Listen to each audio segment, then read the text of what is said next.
My son kicked me out after winning the $15 million lottery jackpot. He shouted, "You'll never see a cent of my money, you old hag." So I walked away silently. But he never bothered to check whose name was actually on that winning ticket. 2 weeks later, before we continue this incredible story of betrayal and justice, please subscribe to our channel and hit the notification bell so you never miss these amazing real-life stories. I never imagined that the day my own son came into money, the first thing he'd do was throw me out like yesterday's garbage. But there I stood, cold December wind cutting through my worn jacket, tears freezing on my weathered cheeks, watching the security lights from his new penthouse apartment pierce through my tired eyes. It wasn't the bitter Chicago cold that shattered me. It was his voice. "You'll never get a dime of my fortune, you pathetic old hag." Then my suitcase crashed onto the icy sidewalk. My suitcase. The same one I'd carefully packed that morning with clothes I'd ironed the night before, with hope in my heart that finally, after all these years, we'd have a real relationship. It exploded open on the frozen pavement like a wound, spilling out my undergarments, my worn socks, my favorite sweater I used to wear when babysitting his twin daughters.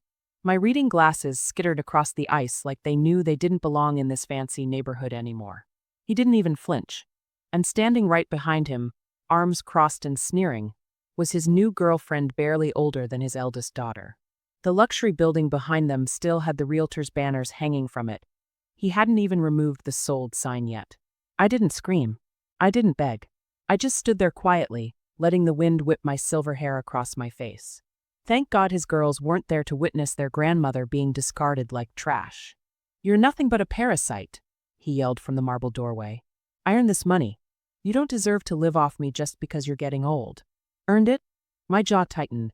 I had paid his rent for 6 years, raised his daughters while he bounced from one get-rich-quick scheme to another, sacrificed my own retirement savings so he could start fresh over and over again. But I didn't say a single word. Not yet. I refused to give him the satisfaction of watching me crumble. I gathered my belongings one by one, my hands shaking not from age, but from the freezing wind. I clutched my battered suitcase against my chest and stepped backward. The slush mixed with the snow, turning everything to gray mush under my old boots. He thought I'd come crawling back, that I'd grovel for forgiveness. But what he didn't realize was he'd made one crucial mistake. A tiny one. One that would destroy everything he thought he'd won. A month earlier, we were still partners, or at least that's what I convinced myself. I was folding his daughter's school clothes, preparing their lunches, covering 2/3 of the bills from my meager Social Security check. He said it was just temporary, just until his next business venture took off. I never questioned it. I never did. That small 2-bedroom apartment in Wicker Park with the creaky floors and broken air conditioning wasn't much, but it was our home. It was filled with the girls' laughter, cluttered with their artwork on the refrigerator, and sticky from their juice boxes. But it was family. We managed together. We supported each other, or so I believed. And we had this sweet little tradition, our bonding ritual. When life felt overwhelming, we'd walk to the corner 7-Eleven and each buy a lottery ticket. Nothing expensive. $3 each. I always chose quick pick numbers. He preferred using anniversary dates. We'd sit at the small kitchen table, line them up side by side, and dream about striking it rich. "Can you imagine, Mom?" he'd say, grinning widely. $15 million. No more debt. No more stress. I'd laugh along. "Yeah, maybe I'll finally get that little garden I've been wanting for 20 years. It wasn't about actually winning. It was about dreaming together, sharing hope for a better future, building memories over impossible possibilities. He used to promise, "If I ever hit the jackpot, I'm splitting it 50-50 with you, Mom. We're a team." He said it repeatedly. He said it so many times that I truly believed him. Even when he forgot to pay his portion of the electric bill. Even when he left his mess throughout the apartment and got angry when I asked him to clean up. Even when he left me babysitting so he could go to networking events that always seemed to end at sports bars. He had his struggles. He was under pressure. He was finding his way in life. That's how I rationalized it. Because that's what mothers do. We absorb the impact. We carry the burden, even when nobody acknowledges it. But that particular week, something felt different.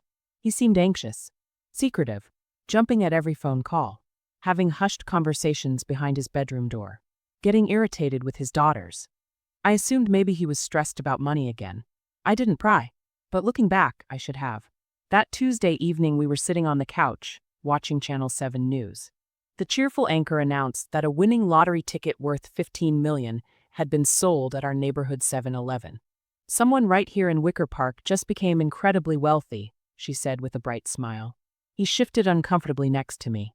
Didn't crack a joke. Didn't smile. Did you happen to buy a ticket there this week? He asked, trying to sound nonchalant. Yeah, I replied. Picked one up Monday when I got groceries. Why? He shrugged casually. Just wondering. He didn't meet my eyes. Just kept staring at his phone screen. The next morning, my ticket had vanished. Not in the junk drawer. Not on the refrigerator under the butterfly magnet. Not in my purse. I searched everywhere. Kitchen cabinets, under newspapers, even the garbage can. My heart sank with each fruitless minute. But I didn't confront him. Because I didn't want to face the truth. That evening he prepared dinner for us. Opened a bottle of wine like we were celebrating something special. He even hugged me goodnight and told me he loved me. He hadn't done any of that in months. The following day he came home with expensive new sneakers, then a luxury watch, then his hair professionally styled. Designer clothes. Flashy accessories. When I asked about the sudden spending, he claimed he'd gotten a bonus from his latest job. I wanted to trust him. I desperately needed to trust him. But deep in my gut, something felt terribly wrong. And then, several days later, he burst through the door like he'd won the Super Bowl. Mom, you're not going to believe this, he said, practically vibrating with excitement. He held up an official check. $15 million. I won, he said, voice trembling with pure joy. I actually freaking won the lottery. I stared at him, and in that moment, I knew he was lying. Because he never buys tickets on his own. He never carries cash. He hates waiting in lines. He hates small talk with cashiers. And yet somehow, this week of all weeks, he miraculously had the winning numbers. I forced an enthusiastic smile. Oh my God, that's incredible. He embraced me like nothing had happened. Said, I'm finally getting us out of this dump. We're going to live like royalty. Us. The word us. But I knew better. That us had an expiration date. And it was approaching faster than I wanted to admit. Because he didn't just lie to me. He had stolen something precious. And he had no clue what he'd actually taken. 4 days later, he was gone. No goodbye. No explanation. Just silence and an empty closet. At first I thought maybe he'd taken a quick trip somewhere. Maybe he'd taken the girls to visit his ex-wife. But the apartment felt too hollow. His room was completely cleared out. The drawers completely empty. This wasn't a vacation. He had disappeared. And I wouldn't have known for certain if it weren't for Mrs. Rodriguez next door, who mentioned it while we were getting our mail. Hey Sarah, she said, keys jingling in her hand. Saw a moving truck yesterday around dawn. Thought you folks were relocating.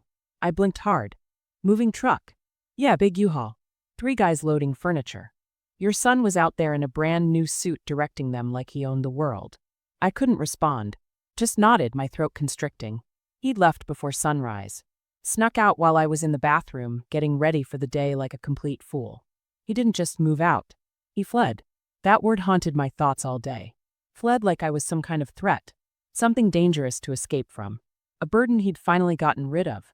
I walked into the kitchen and stared at the refrigerator. The butterfly magnet was still there. But the ticket, the one I had purchased, the one I had clipped there that Monday afternoon, was gone. It wasn't just suspicion anymore. He had stolen it. He had stolen my future, my security, my dignity, and purchased himself a new existence with it. I opened the junk drawer and found an old envelope where I kept grocery receipts and discount coupons. Tucked in the back was a slightly blurred photo, one I'd snapped the day I bought the ticket. Just for fun. The numbers were somewhat unclear. The angle was crooked, but the timestamp was crystal clear. The store name, the date, the exact time. It belonged to me. And suddenly the tears I'd been holding back all week started flowing. Not from heartbreak, but from absolute certainty. He thought I was too naive, too old, too slow to figure it out. But he'd forgotten one crucial detail. I was the one who had signed the back of that ticket. And that tiny oversight, that was about to destroy everything. I didn't confront him immediately. Not yet. Instead, I returned to the 7-Eleven, our 7-Eleven, the same one where I'd been buying milk, paying utility bills, and purchasing lottery tickets out of habit for the past 12 years. The clerk behind the counter, Miguel, looked up and smiled like he always did. Mrs. Sarah, he said, haven't seen you lately. I managed a weak smile. Miguel, I need to ask you something important. He leaned forward. Of course. Do you remember the lottery ticket I bought last Monday? I joked about buying a beach condo and leaving my son to do his own laundry. He chuckled. Yeah, I remember. You were behind that loud woman arguing about cigarette prices. My heart pounded. Do you still have the security footage from that day? Miguel's smile faded. I think so. Why? Because that ticket is missing. And someone else is claiming they purchased it. He stared at me. Wait, what? I signed the back of it, I said, like I always do. Miguel stood motionless for a moment, then nodded seriously. Let me check the system. 15 minutes later, we were in the cramped back office, staring at a grainy security monitor. And there I was. My winter coat. My old purse. My knit scarf wrapped around my graying hair. I watched myself hand over the money, then accept the ticket. Then I reached into my purse, pulled out a pen, and signed the back. My signature. Sarah Mitchell. Miguel turned to me slowly. You want me to save this footage? I pulled out my phone. Yes, please. No additional words needed. Just evidence. That evening, I sat at my small kitchen table with the blurry photo of the ticket, the surveillance footage, and a crumpled receipt from my wallet. Then I picked up the phone and called the Illinois Lottery Commission. I explained everything. Where I had purchased the ticket. When exactly. That I had signed it with my own name. That I had video surveillance as proof. That someone else, my own son, had stolen it. There was a long pause on the line. Then the representative said, If your name is on the back and it matches our footage, we'll launch a formal investigation. Can you freeze the payout? Yes, she said. Once the investigation begins. I didn't feel victorious. I didn't cry with relief. I just breathed deeply. Because for the first time in weeks, I wasn't waiting to be rescued. I was fighting for myself. I didn't call him. I didn't send texts. I didn't post anything on social media. Let him keep sipping champagne in expensive restaurants and posting photos of his lavish lifestyle. While he was busy curating his new image for likes and followers, I was building something solid. One document, one photo, one signature at a time. The next day, I met Jennifer Martinez, an attorney recommended by Mrs. Chun, my retired neighbor who dealt with something similar involving her own daughter. Jennifer was sharp, professional, and didn't waste any time. She reviewed the folder I'd brought, receipts, my signed ticket photo, the surveillance screenshots. And when she looked up, she didn't ask if I was certain. She simply said, This isn't just a mistake, it's theft, and you have a strong case. I nodded, trying to control my breathing. I don't want revenge, I said quietly. I want what's rightfully mine. Then let's get it back. That afternoon, we submitted everything to the Illinois Lottery Commission. Jennifer's approach was firm, her documentation precise. She'd handled similar cases before. By the end of the week, I received a call from the commission. Your claim is being formally investigated, the official informed me. We've frozen all accounts connected to the payout. The public announcement has been postponed pending resolution.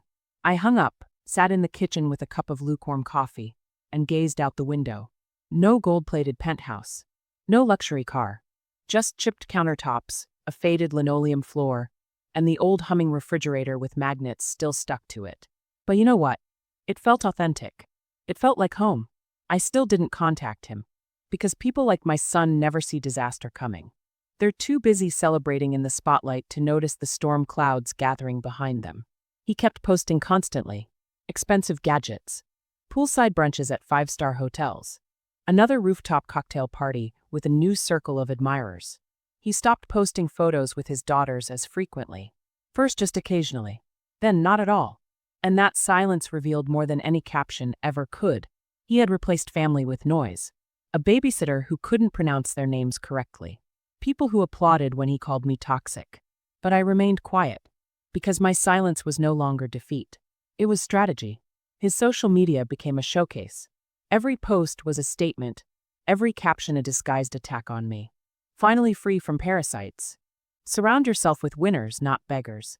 Cutting out toxic people for good. No names mentioned. But I knew exactly who he meant. Everyone did. And they cheered him on. His old college buddies, distant relatives who hadn't visited in years, all joined the chorus. We always knew you'd succeed. Good riddance to dead weight. Yes. Live your best life, bro. I stared at the screen as comment after comment appeared, each one stinging like a slap. Not because I cared about their opinions, they didn't know me, but because he'd allowed them to rewrite our history. He let them erase me completely. They didn't know the woman who skipped meals so her son could eat well. The woman who co-signed loans when his credit was destroyed. The woman who stayed awake all night during his daughter's illnesses and tantrums, who cleaned up messes while her son drowned his problems at bars in different neighborhoods. They didn't know because he never told them the truth. He replaced my years of sacrifice with a single word: parasite. But I didn't respond. I just took screenshots. Every post, every comment, every selfie showing him flaunting stolen wealth. Not to embarrass him, to document everything, to let the facts speak for themselves. Then I printed all of them, every single one, and added them to the manila folder I carried to Jennifer's office. She reviewed them carefully, lips pressed thin, reading glasses sliding down her nose. He's portraying you as a leech while spending money that legally isn't his. I nodded. He's made himself the face of the prize, Jennifer said. This actually helps our case. Because the louder my son bragged, the more evidence he created. Every boutique he tagged, every location he shared, every expensive purchase documented without any legitimate financial trail, at least not one in his name. He's made it simple, Jennifer added. Criminals always do. That week, the lottery commission verified the footage, confirmed my receipts, and validated the signature. Everything was falling into place. And I still hadn't spoken a word to him, because the more he posted, the deeper he dug his own grave. And I wasn't going to stop him while he was still holding the shovel. It didn't take long for the silence to start. 3 days after the commission froze all funds, his social media went completely dark. No more rooftop boomerangs, no luxury car unboxings, no champagne glasses clinking in celebration. Just absolute silence. I imagined him waking up that morning, stretching in his expensive new bed, reaching for his phone to check his bank accounts, and finding them completely locked. Declined. Frozen. Access denied. I pictured his confusion transforming into pure panic. The desperate calls to his bank. The disbelief when customer service couldn't explain why his money was inaccessible. The growing terror as he realized something was seriously wrong. But I didn't smile. This wasn't about revenge. It was about justice. I had done everything right. Loved beyond reasonable limits. Sacrificed without expecting anything in return. Given without taking. And he repaid me with humiliation and abandonment. So no, I didn't laugh when the silence hit him. I just waited patiently. Let the consequences of his actions find him naturally. Meanwhile, the state verified every single detail. Timestamps, location data, surveillance angles, signature analysis. Everything pointed directly back to me. And once it was officially confirmed, they scheduled a press conference. Small, low-key. Just enough media to make the truth public. No advance warning was sent to him. I didn't need to defend myself. He had already told his version loud and clear. Now it was my turn. The night before the announcement, I couldn't fall asleep. Not because of anxiety, but because of memories.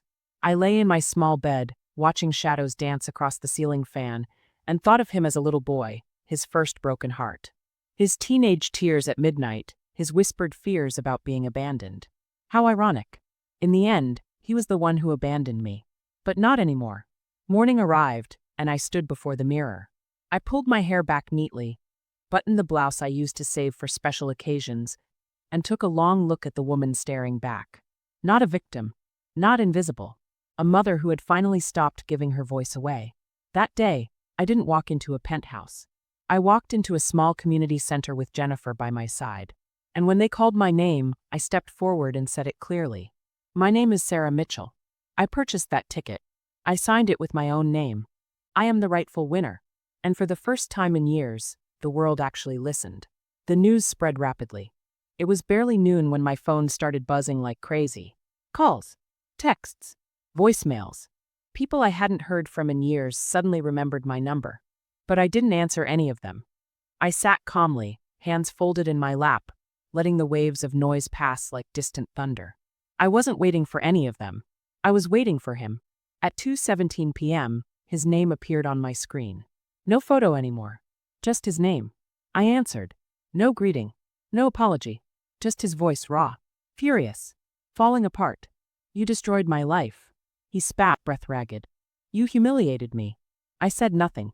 You think this is justice? He continued. You embarrass me in front of everyone? I can't even show my face. My accounts are frozen. What am I supposed to do now? I let the silence stretch. Then calmly I said, you could start by saying thank you. There was a pause. Then a bitter laugh. For what? For the 6 years I kept a roof over your head when you couldn't hold a job, I said. For raising your daughters while you partied. For paying off your credit cards. For not pressing charges when you stole from me. He choked on his words. You're lying. No, I said, voice steady. I have proof. I signed that ticket. You didn't even bother to check.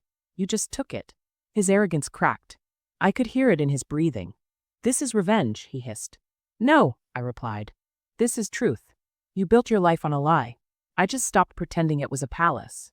He broke down sobbing. Not gentle tears. Wild, panicked sobbing like someone realizing their parachute won't open mid-fall. You've destroyed everything. No, I said.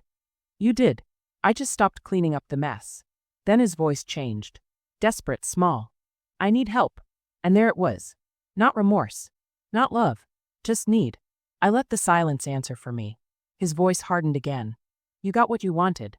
You're rich now. You won. Are you happy? I paused. And then, for the first time in years, I genuinely smiled. No, I said. But I'm finally free. And I hung up. No anger. No drama. Just peace. The next morning the sun rose quietly over the same old neighborhood. No sirens. No headlines screaming my name. Just a gentle breeze through the curtains and the aroma of coffee brewing in my chipped ceramic mug. He never called again, but I didn't expect him to. Instead, I heard about the aftermath through whispers. His penthouse under investigation. The sports car leased under a name he could no longer use. His credit cards all declined. His followers quietly unfollowing. And the friends who once celebrated his freedom from parasites, gone. People like him never stay surrounded for long. Not when the glitter fades. The state finalized everything. The funds were legally transferred to me. I received the check with little fanfare. Standing alone on my front steps. The envelope in my weathered hands. The world still solid beneath my feet. I didn't post about it. I didn't throw a celebration. I just paid off my small mortgage. Donated a third to shelters for abused women and single mothers. Took my granddaughters on my own terms for a weekend at the Wisconsin Dells. No palace. No spotlight. Just real life earned honestly. Weeks later, he appeared at my door again. No designer clothes. No expensive accessories. No arrogance. Just a wrinkled t-shirt and eyes that looked 20 years older. I didn't open the door this time. He stood there, waiting. Then he whispered, Mom, I have nowhere else to go. I heard him clearly, but I didn't move, because some bridges don't deserve to be rebuilt. Some lessons don't sink in until the silence is louder than the screaming. And some love has to end when it becomes survival. So I walked away from the window. Not cold, not cruel, just clear. He didn't just steal my ticket.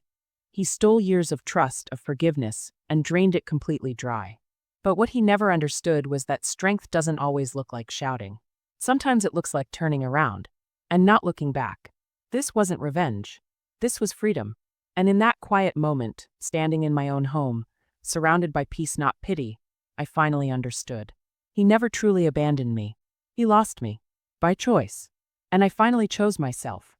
If this story touched your heart, if you've ever had to let go of someone you once held too tightly, don't hesitate to share your truth in the comments below.